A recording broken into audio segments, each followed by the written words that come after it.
I'm assuming so, based on photos that he was posting earlier today. He gets orny with his live, with his posts sometimes. Oh, just said video unavailable. Why is that? Oh, there we are. All right, we're live on YouTube. Hello, YouTube. Hi, YouTube. Well, let's get us on the socials real quick.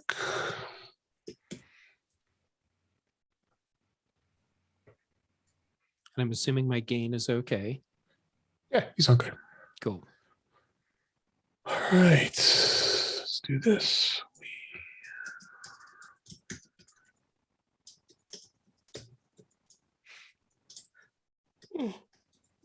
Oh, wow. Sorry about that. Oh, it's okay.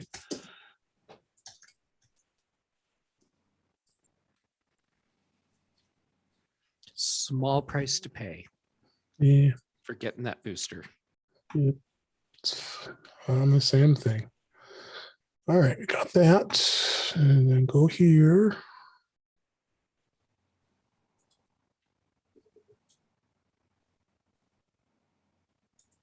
Here. And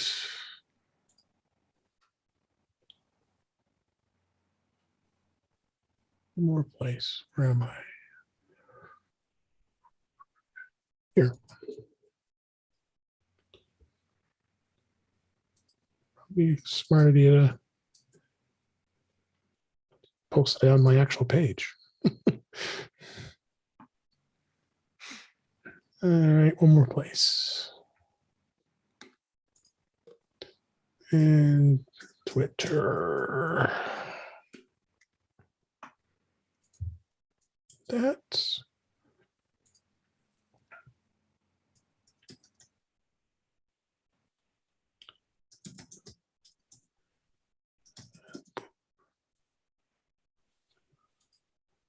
Okay. Let me open notes. I did discover why my AirPods sometimes crap out of me. It was audio hijack causing the problem. Interesting. It just, I was, how you said you can't get it to work. What's going on? What's going on? And audio hijack has to have the sources in your AirPods to be able to hear it. Yeah, I can see where that would be a thing. Yeah. So I guess I got to pay attention. That's where I'm going to be paying attention going forward. All right. Now you know. Here? I do. All right. There's my notes. And I forgot to do my backup recording last week. We'll do it this time. Good call. Got lucky last time, other than my AirPods went out and I had to do some editing as they were making fun of me as I was going. Dave has decided to pantomime the show tonight. Exactly. This is the interpretive dance episode. Now let's start audio hijack. Go ahead and talk to me. All right. Still interpretive dance episode. It is. I can hear you. I'm going to just pay close attention to that. All right. We're at episode 175. In 5, 4, 3, 2. Welcome to episode 175 of In Touch with the ITWIOS, a podcast that talks about iPhone, iPad, Apple Watch, Apple TV, and related technologies. I'm your host, Dave Ginsburg. My co-host, Warren Sklar, is on vacation this week out in London, enjoying his time as we've been seeing some posts. But back on the show, Mr. Jeff Gamet. Welcome back to the show, Jeff. How are you? I'm doing well. It's great to see you. And good to see you as well. Do my best to live up to Warren's standards. Yeah. There's some high standards here we have to follow here. So, yeah. So we had a busy week here with Apple. Right as we were recording the show, they already posted all the quarterly results. And so we'll be talking about that. Some news stories. iOS 15.1 hit the streets and iOS 15.2 followed suit right after that. So as you can anticipate, we're going to have a lot to talk about this week. So let's go ahead and just jump right in here. Okay. So the first story I have here, Mac Rumors, Display Analyst, 4.7-inch 5G iPhone SE Plus coming in 2022. The iPhone SE3 with larger display is planned for 2024. So a rumor has suggested, so we're doing little rumors this week. Rumors have suggested Apple is working on a next generation version of the iPhone SE that is set to be released in 2022. A new rumor from the Display Analyst, Ross Young, suggests that Apple will call this device the iPhone SE Plus, even though it is not going to be getting a bigger display. And he's saying the upcoming SE will feature the same 4.7-inch LCD screen. It's available on the current version, but I think really it's going to have a lot of what the 10R was, but updated guts, and of course 5G, which I think were probably the biggest things. That's the biggest downfall of the SE right now is you're stuck in the LTE world. I think this is something exciting. I mean, Apple definitely needs to keep going with the lower end market. What do you think? I think this is not a difficult prediction to make. Yeah. At some point, 5G is coming to the SE line. It just seems like a given. The part that I think is wrong is the plus, because I think they'll just keep going with the SE name, and there could be a number after it or not, but I don't think they'll put a plus on it. Be surprised. I would be all surprised if they did do that. They've been kind of staying away from the S and the plus and all that. It seems as of late. So we've gone 11, 12, and 13 with no derivatives after that. I think what the last one was the 10R, I believe, or the 10S. I think one of the last the secondary models. So so I would be all surprised they wouldn't not do that. And I don't think there's any product Apple is currently making that uses plus or any of the what I'll now call old school monikers. Yep. Nope, that's for sure. So I don't see it coming back. Nope, I definitely don't think so as well. Next story. This is actually about the iOS update. Those of you still on iOS 14, which I'm sure there's a fair amount of you out there, Apple did release an updated version of iOS 14.8.1 and iPadOS 14.8.1 with some more security updates. There's some minor updates to both OSs. A little more than a month after the 14.8 version came out, that was a huge security fix. And it can be downloaded as free software update, of course, if you go into the settings, general software update.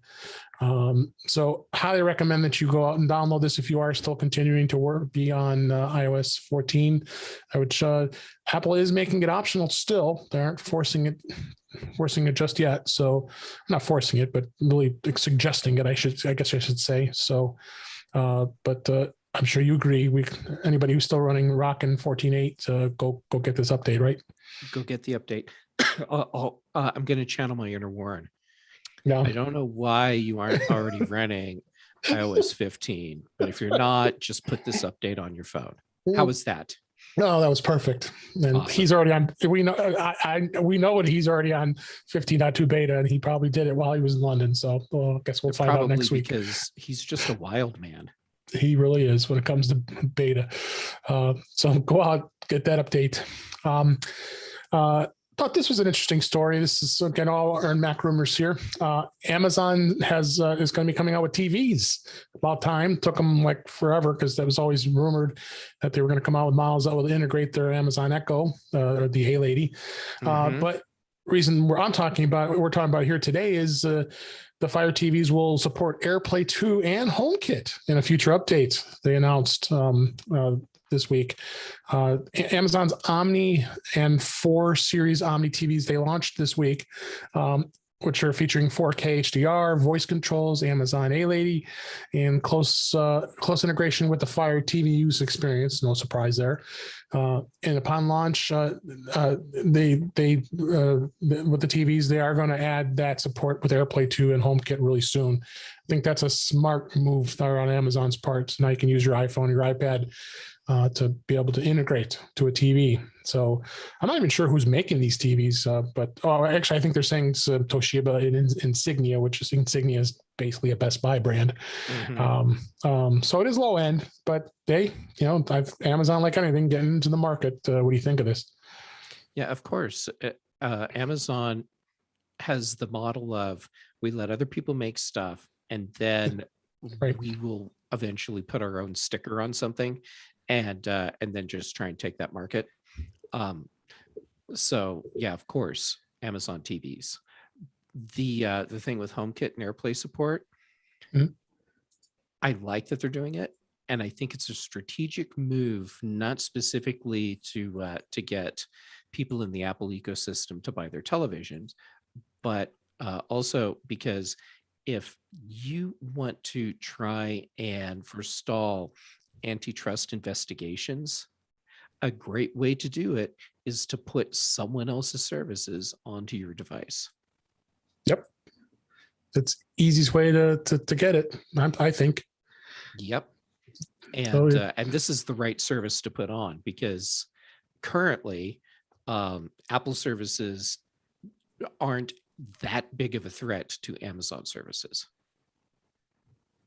Yep. No, not at all. So it's going to be interesting to see where that goes. Won't be too much effect on what we talk about, but it's a TV. We all have our TVs, and I'm going to be pretty confident that Amazon's going to sell quite a few of them. I'm sure they will, because it will be priced to undercut their competitors. No question. Next story, Apple Music is now going to be available on the PS5. This is in Engadget. Now being able to listen to your music while playing games and watching music videos, you'll be 4K in the Apple Music app. So Spotify is not the only service in town for PlayStation 5 owners. You can now stream music while you're playing any games on your PS5. This is the first game console that's going to have Apple Music integration. And of course, subscribers have access to 90 million plus songs. So this is good news. I think Apple is continuing to extend their services for other platforms and just gets more stuff out there. Don't you think? Yep. The Netflix strategy is the strategy to follow, Yep.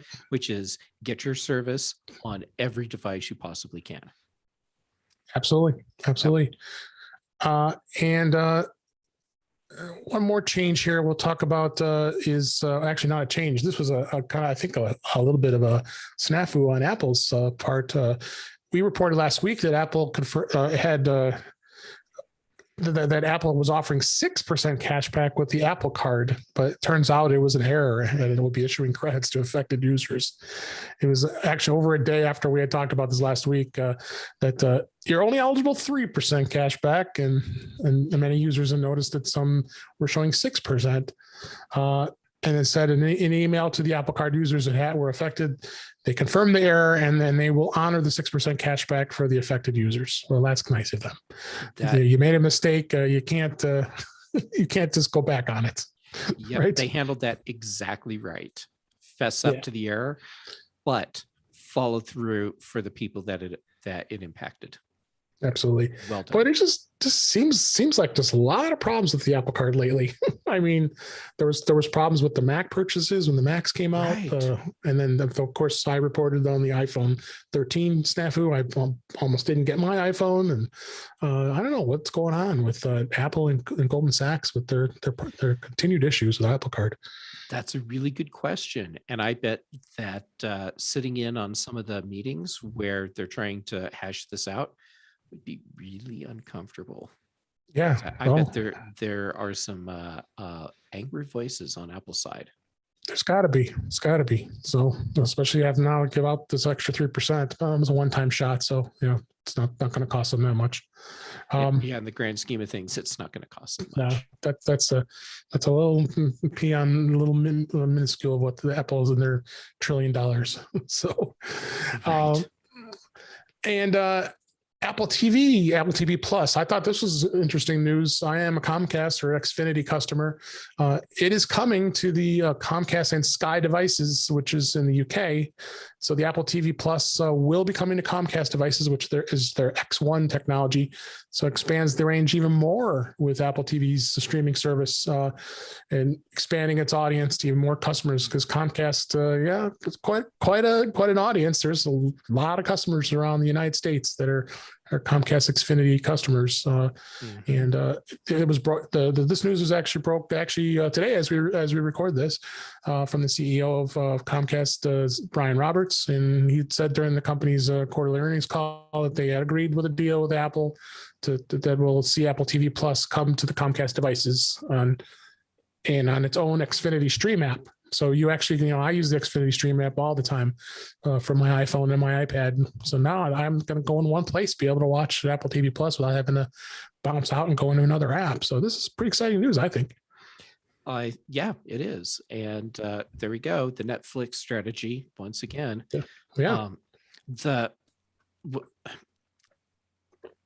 Here we go. Okay, I see some irony here. Yeah. Because what Comcast is doing is what I think Apple wanted to do with Apple TV Plus and with the whole TV app system, and failed, which is to give us a unified experience for all of our content. And Apple really hasn't been able to get the buy-in that they needed. But with Comcast bringing Apple TV Plus into their fold, then that's actually getting us closer to what I think Apple's intent was. And It's just not Apple that's going to pull it off. Nope.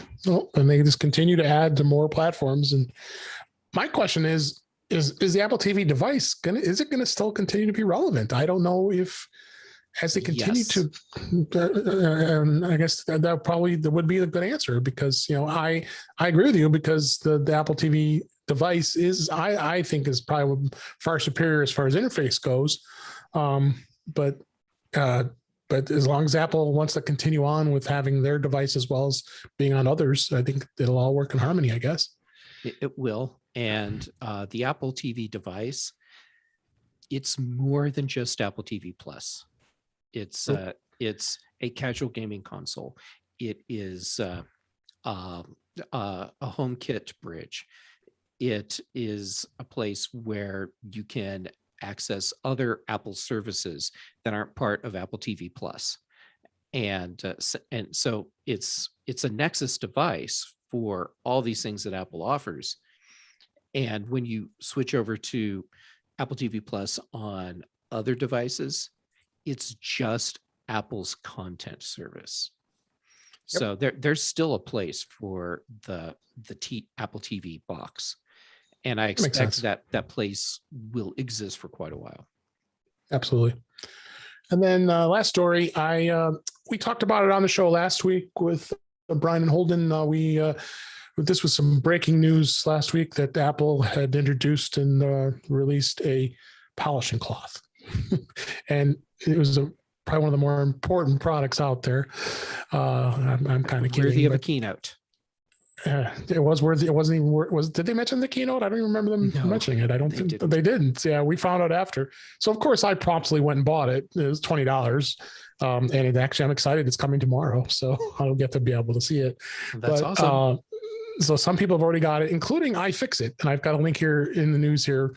This is a teardown teaser. They were doing a teardown of the MacBook Pro polishing cloth. It's a detour because, of course, they're more their focus of getting the teardown of the brand new M1 Pro and M1 Pro, the M1 Max MacBook Pros.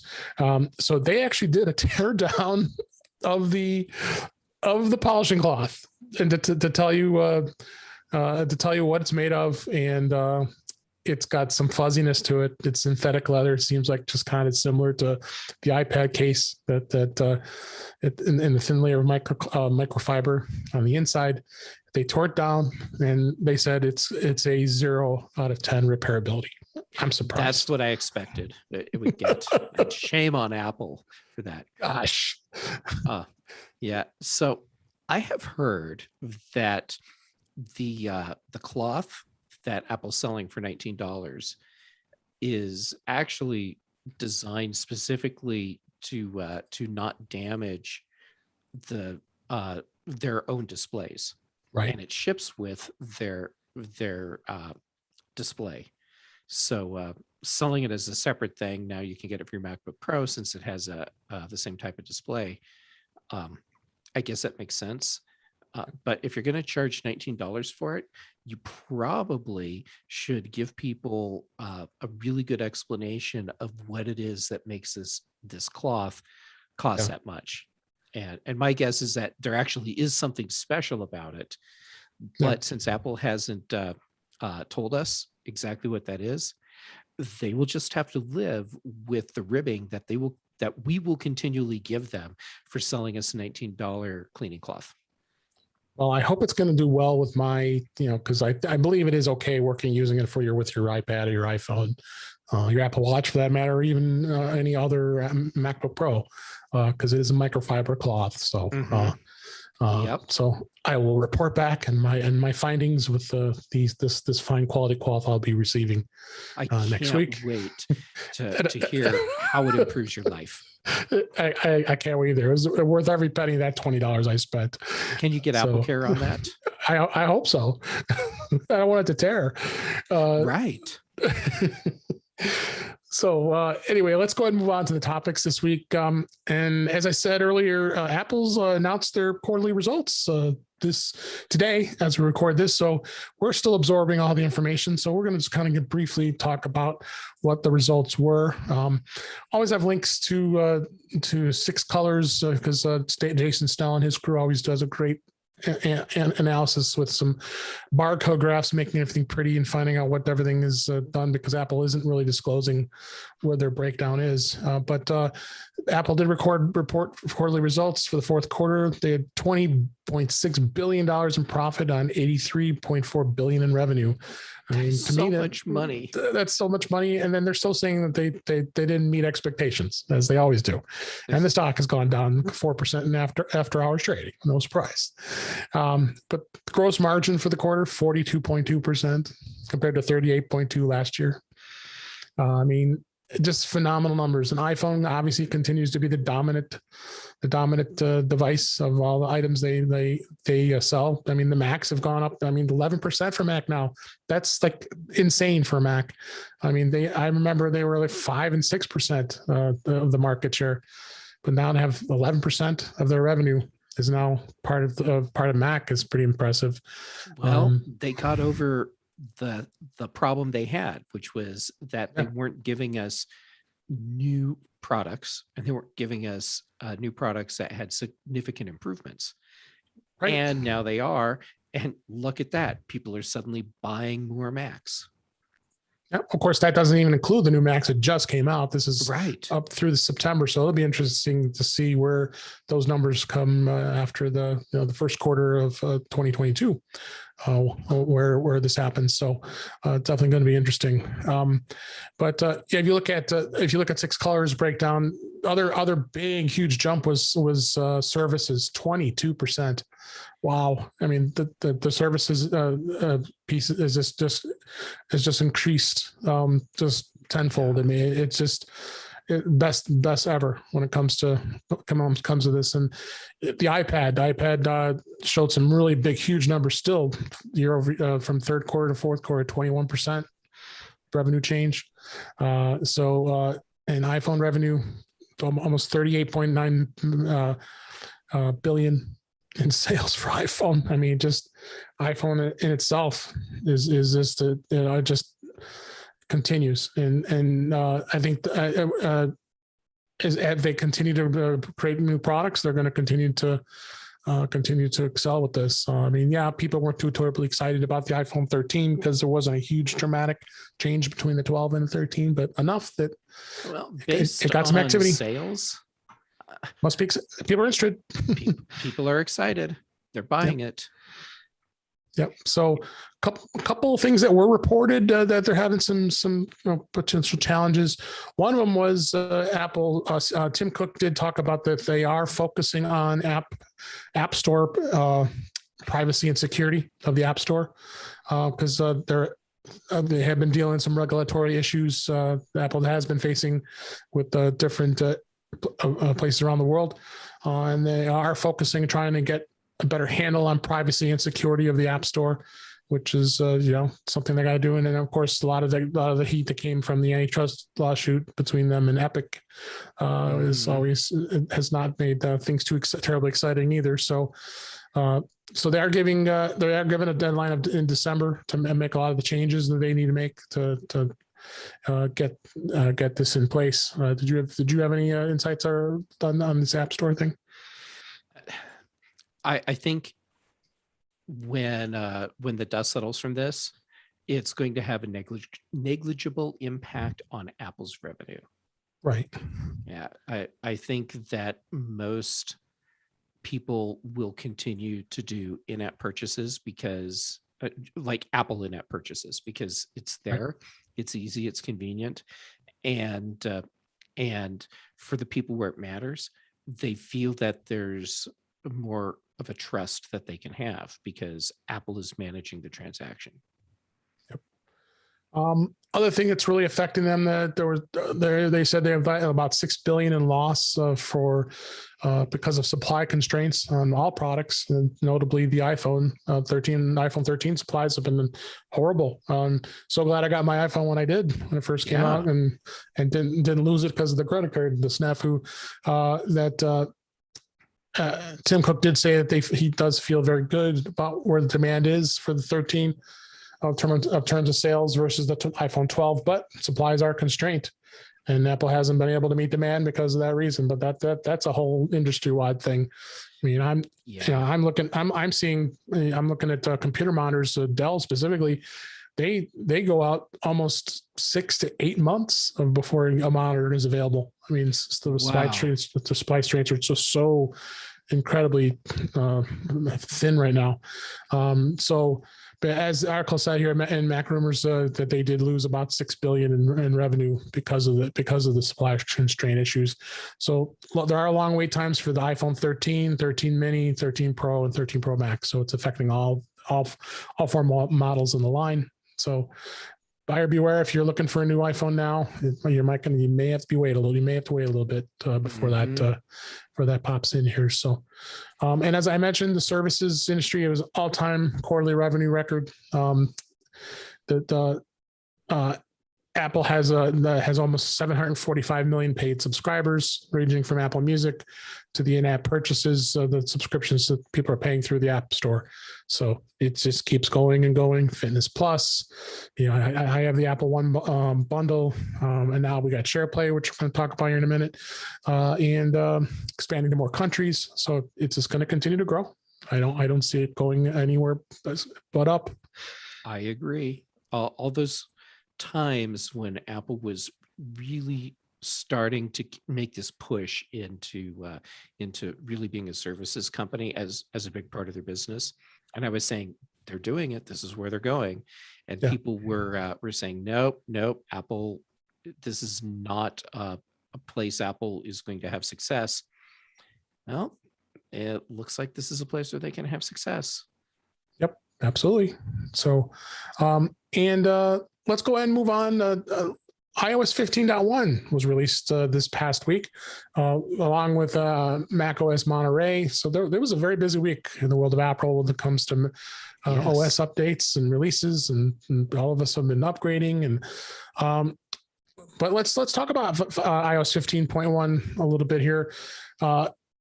Everything that's fun, that's new. The biggest thing was SharePlay, and I don't know about you. I start trying to play around with SharePlay. It is pretty amazing. And have you had any experience with it so far? No. Sadly, my week has been so busy that coordinating with someone to try SharePlay, I just haven't been able to make it happen. I guess you and I should try it then. Yeah, we should, because I haven't been able to do this yet with anyone. Yeah.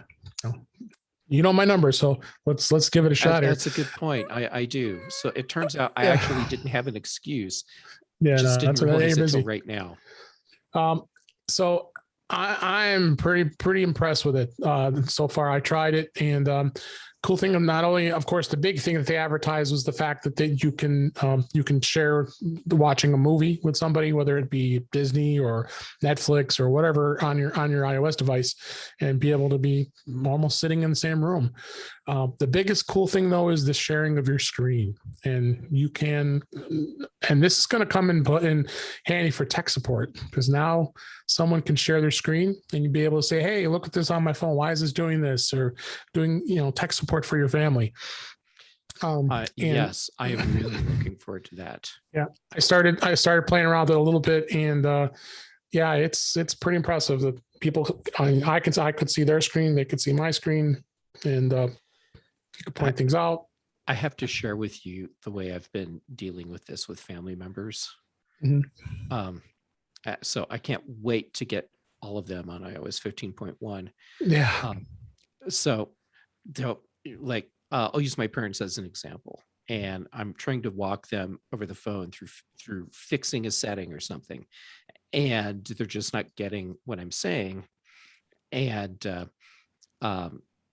so I'll have one of them take a photograph of the other person's iPhone screen and then text it to me. And you do what you have to help. Yeah, of course. And once they've installed iOS 15.1, I won't have to do that anymore, because it's always when the same thing. You tell someone tap this, and okay, now tap this, and they don't understand you, and they tap the wrong thing, and now they're going down a different path without realizing that they aren't doing what you thought you were telling them. Good times. So anyhow, I'm excited for this. Yeah. Oh yeah, for sure.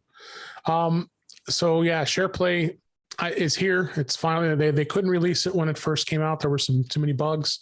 So Apple decided to hold back on it until this 15.1 version. And we'll be talking about 15.2 just near the beta has already come out. So of course there's never a dull moment when it comes to beta here.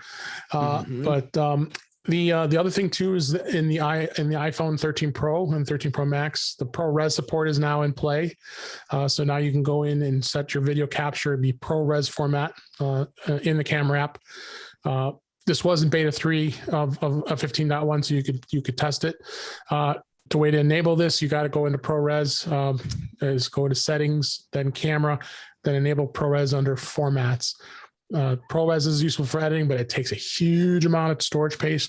And I'll also add that caveat: if you bought an iPhone 13 Pro and it doesn't have at least 256 gigabytes of space, you're out of luck. It's not going to work, because Apple has restricted the use of ProRes unless you had at least a 256 gigabyte internal drive.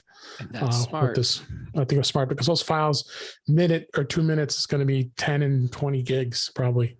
So it'll just get absolutely enormous. Yeah, you don't have space on iPhone 13 to shoot a feature-length movie. No, not at all. So I went with a 256 because I'm not a heavy video shoot. I don't shoot a lot of video, but I think it's a good sweet spot.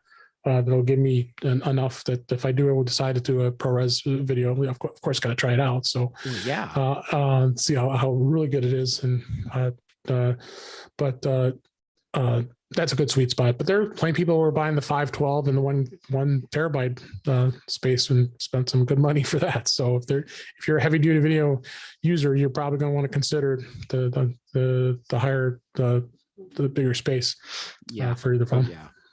So, and then the other thing a lot of people were complaining about was the macro mode, which I don't mind, honestly. The 13 Pro has that macro mode where you just go and zoom up, you focus on something. It's up to two centimeters, and the camera automatically adjusts. It sees that you're getting really close, and then it just toggles right into that ultra wide format, so you can get really close to an object. Well, they now have added the ability to turning that off. There's a switch that you can go in there and go in the camera setting and just check it off and say you don't want that auto macro toggle to be in there. So I think that's smart. Yeah, because a lot of people just don't like it, and they're not they don't like to have it turned on. So I would probably leave it turned on, because I love doing close-up shots, but if I was setting up a shot where there's something close that I want to make sure stays out of focus, then I would want to have the ability to turn it off. So yeah, absolutely. good call. Absolutely. So, and then the other thing too, I just did it. The COVID-19 vaccination record. We were just talking about that earlier with our third shots here.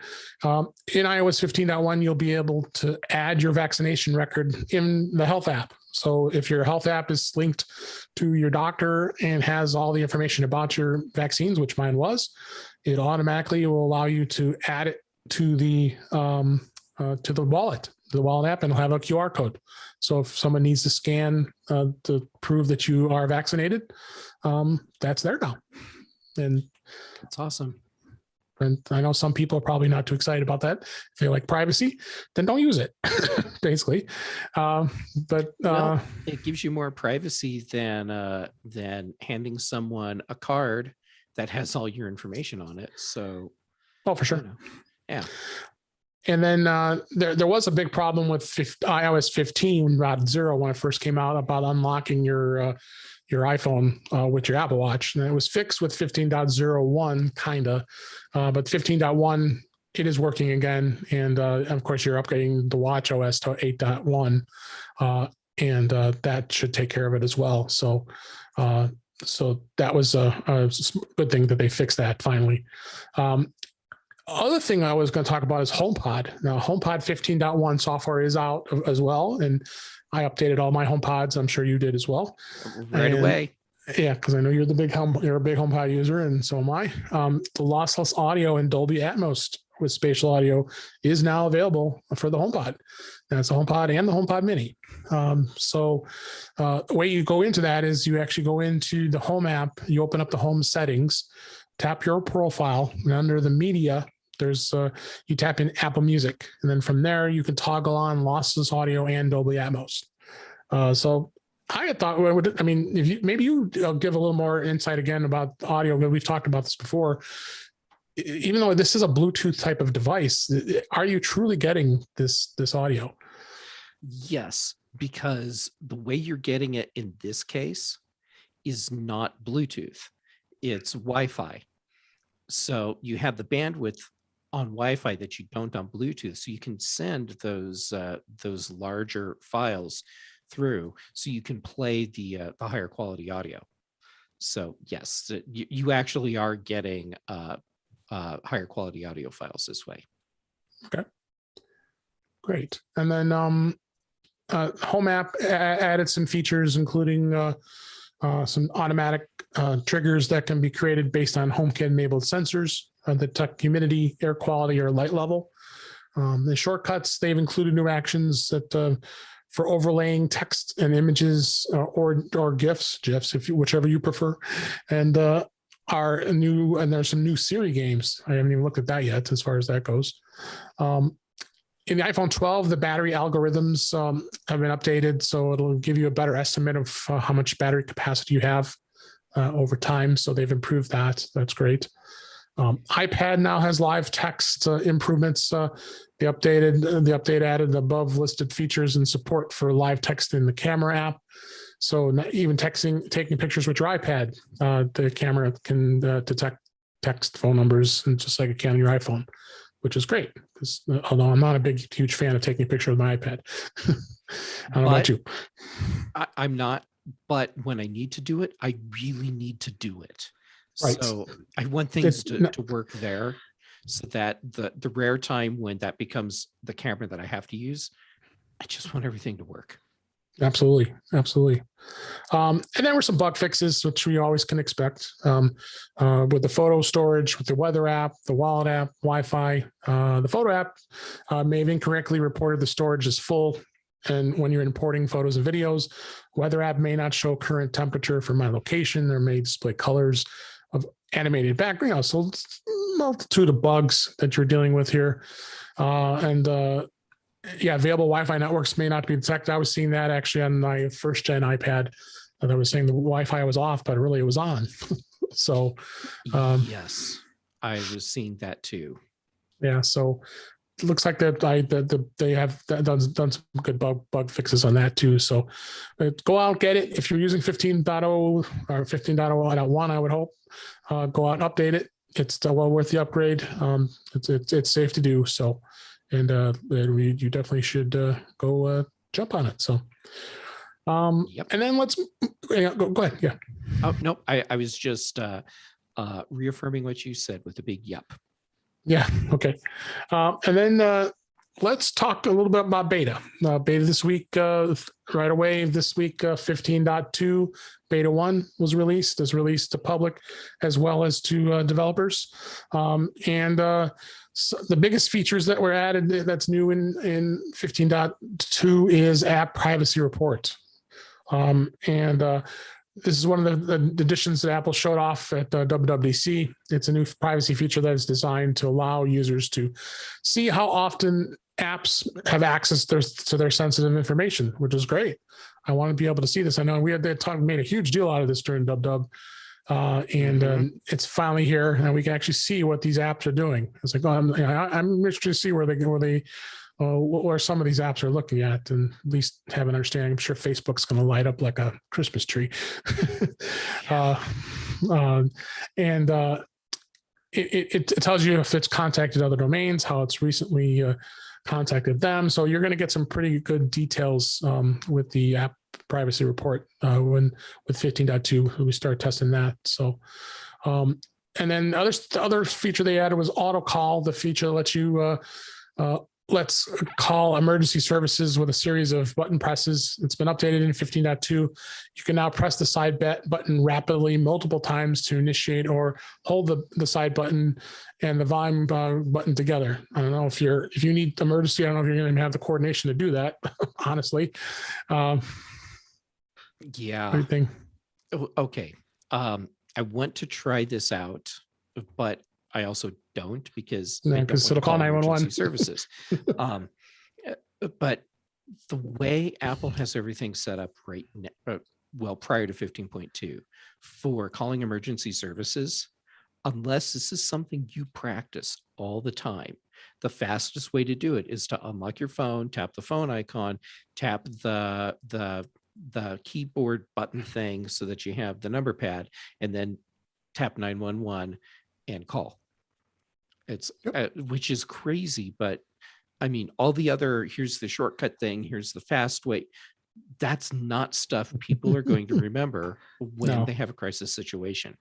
And I've seen people like at traffic wrecks at intersections, because they happen all the time around me, and there's people looking at their iPhones trying to figure out how to call the police, and I'm just like, swipe phone 911 dial, and because it's faster.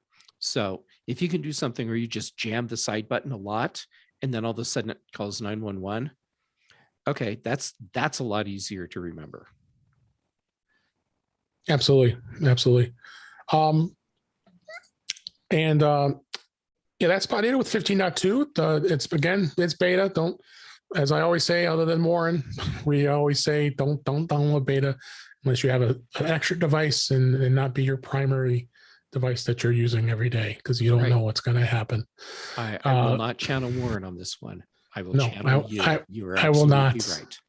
Right. I only put it on devices that I don't care if they'll blow up, because I can fix them later. Yes.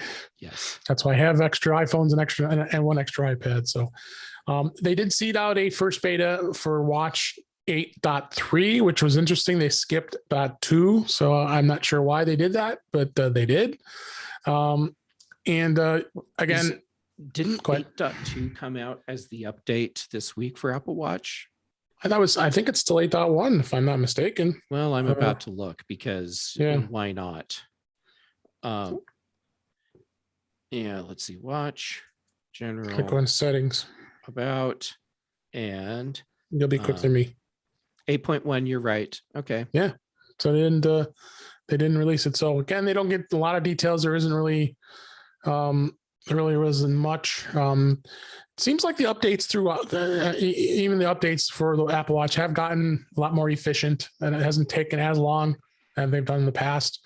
They'll download it into the iPhone, and then it's ready for it to be pushed to the watch, and it's gone quite well, I must say. So much better than it was in the beginning. Yep, I must say. So we got that, and then TVOS, of course, they release stuff. Nothing too terribly exciting about that. iPad OS is also updated as well. So the beta is going strong as it always does here. So next story, they did also release the AirPods 3. We did talk about it the last few weeks once they were announced, and now everybody's got them in their hands. They're doing a lot of comparisons between the two. I was glad, as I mentioned last time, that Apple did put a midline version of the AirPods as available as far as that goes. So really you have to ask the question, would you get the third generation AirPods, or where they're calling them AirPods 3, or the AirPods Pro? Well, the notable difference is, I'm using the AirPods Pro, really like them. They've got the AirPods Pro have the silicone tips that you can go into for adjustments for your ears. They are saying that the AirPods 3 do fit better than the second gen AirPods that are still on the market, and also are shorter and about the same length as the AirPods Pro, so they look pretty close. The case is about the same too. It's wireless charging. So you really got some pretty close comparisons. Your pricing though, you got $179 for the AirPods 3, and then you have $249 for the Pros. But you also can find the Pros on sale a lot. I've noticed as of late that there is that can be had. I think Amazon's been selling it for like $199, so it's extra $20. But what are you going to get? What are you gaining with the Pros? Well, you're gaining the noise cancellation, which I think is awesome. And I believe they both have the spatial audio. Yes. But the Pros also have the transparency. So that's really the notable big differences between the two. And I can attest from experience that that does work very well, and really gives you some good noise cancellation. Really, you've got to choose which one you really want, and I think that the AirPods 3 are perfectly good models. Which ones do you have? Do you have the Pros or do you have the AirPods?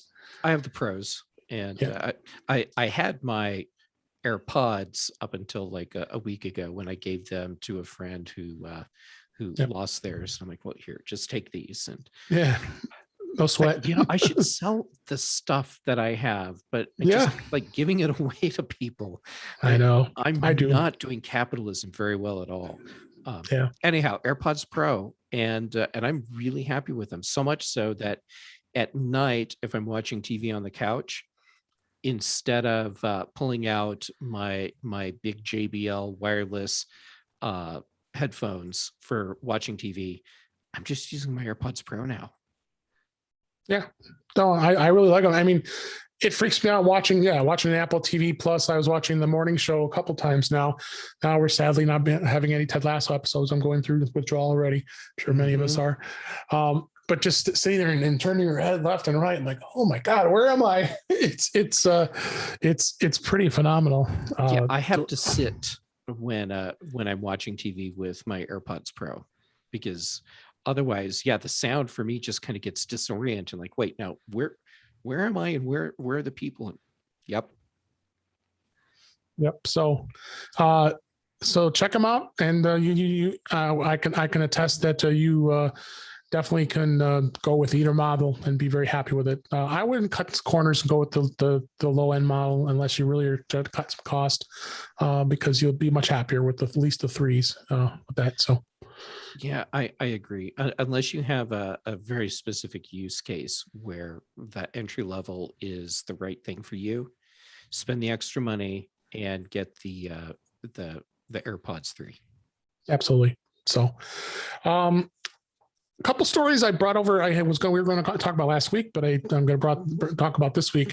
I found this really cool poster, and I got it blurred actually on my screen right now. That's actually in dark in this room, but I had it framed and everything. It's the evolution of the iPhone. it is behind me. If you're watching on live video, but it's probably a little blurry. You probably can't see too much, but I have a link to it in the show notes here. But I bought it from Etsy. There was something that was actually put this together. I think it's really, really cool. It is really cool. I've got it as my background, and I really love it.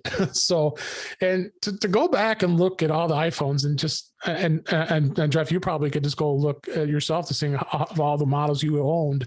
I'm double checking the list right now. Yeah, and it's I bought a lot of iPhones. Wow, I counted 18 for me. I'm not even going to count because I'm just looking at this and I'm seeing dollar signs for all the iPhones that I've bought. Oh my gosh, it's just insanity. I know that but I was part of the upgrade program. So after time, I just went through it, and it is what it was. But the only phone I did not own the first gen. I did own the first gen. I didn't drink the Kool-Aid until 2008. The 3G was my very first. But if I go through each one of these, I had the 3G, the 3GS, the 4, the 4S, the 5. I did not have the 5C. Did have the 5S. Had the 6. Didn't have a 5C. And then I went through the 6. I had the Plus ever since that point. 6 Plus, 6S Plus. I did have the SE. I bought that as an extra phone, so I guess that counts. Yep, that counts. I didn't get an SE.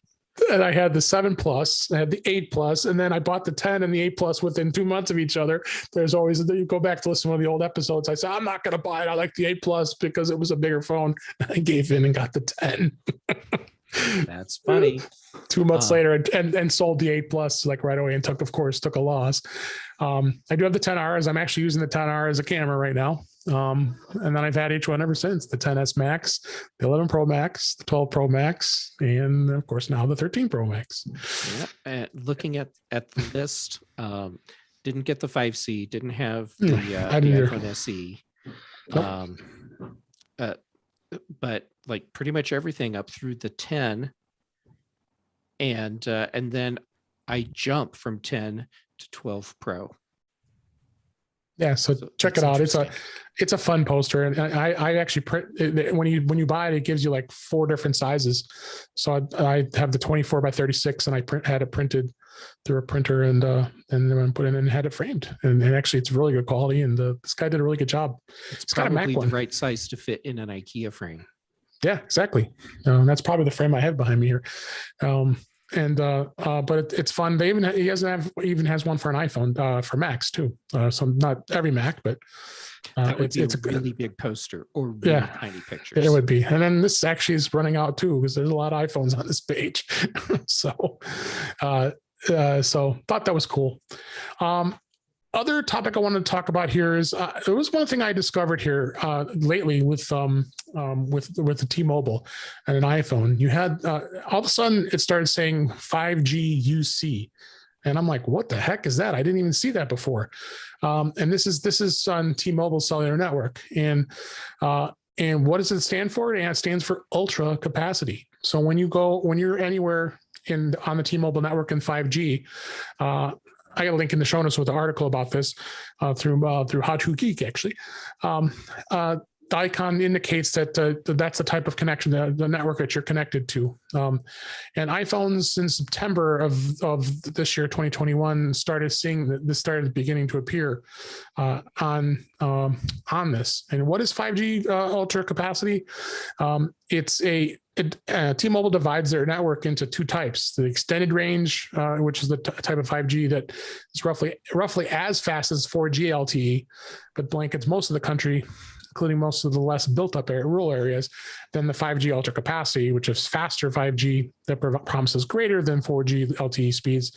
Me being in a big metropolitan area like Chicago, you're definitely going to see some ultra high speeds.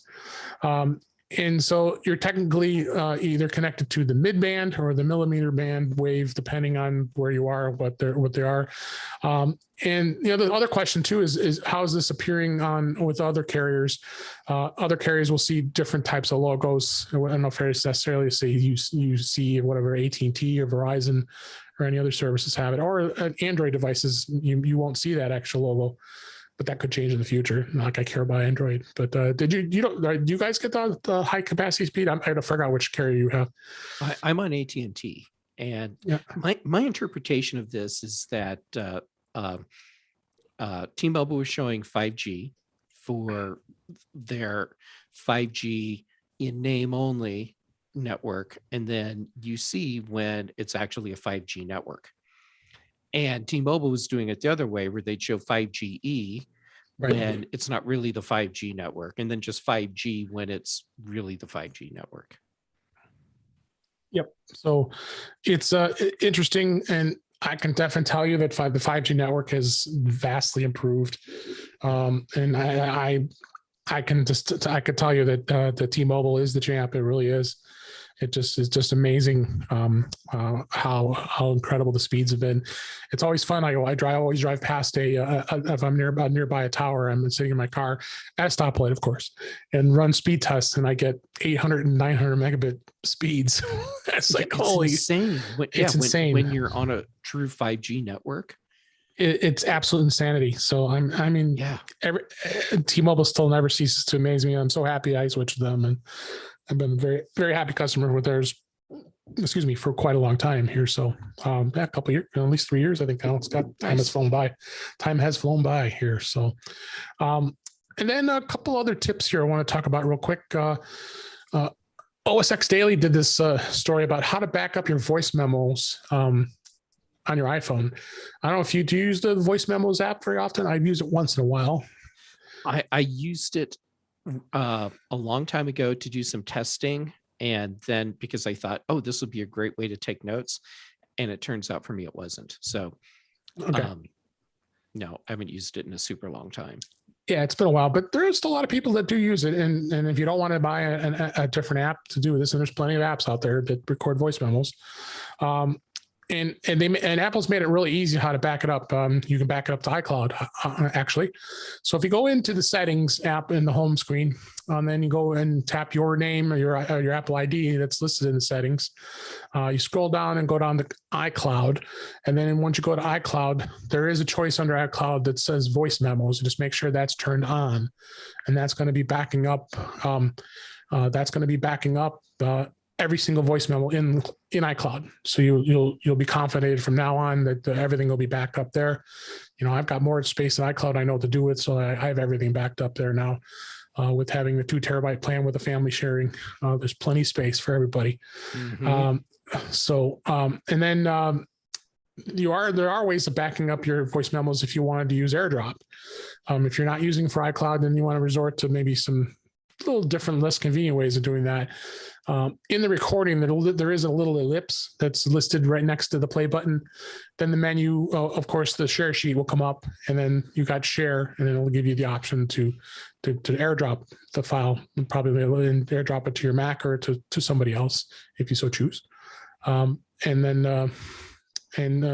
there are also other ways you can share it other ways. So they've gotten real flexible with the voice memo app, and really give you options to really back things up and do a good job of backing them up. So my tip for this week on the voice memos app.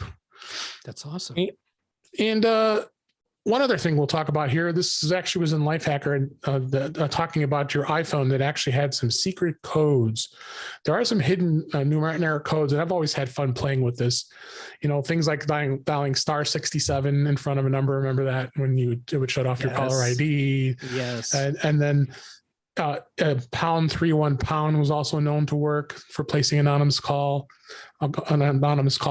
And then showing your caller ID, you can opt to turn it off. You can dial star 82. Of course, this is carrier beware. So depending on the carrier, it doesn't say that, but I would venture to say that. Blocking outgoing calls. If you want to handing your iPhone over to someone, can be an excruciating exercise, as the article says. But if you want to, there is a quick dialer code to block all outgoing calls. You dial star 33# followed by a four-digit PIN. So you do star 33#, then 1234#. That PIN ensures someone can't easily disable the block. And once they hit the call button, the feature will load and it kicks into effect. That is really cool. I didn't even know that. You can. That is cool. All right. So can you make a shortcut that does that? Because I would bet. And then you could set it up so you just go, "Hey, S lady, block calls." I think that's one of your that's one of your videos for coming up here to create that shortcut, huh? Well, I'm going to test it, and if it works, yep, I guess I'll have to make a video. All right, we have to find out about that. You always had the ways if you can check your iPhone's cell signal strength. So you can go in and actually dial stars 3001 pound 12345 pound star, and it'll bring up the field test menu and allows you to be able to measure the how your signal strength is. That's getting some really geeky stuff in here now. It is, but it doesn't have as much info as it used to. Yeah, it doesn't. And then checking your IMEI without having to go through a bunch of stuff. You can just do a dialing star pound 06 pound. Then it'll give your IMEI information. Comes right up on the screen. That's a lot quicker.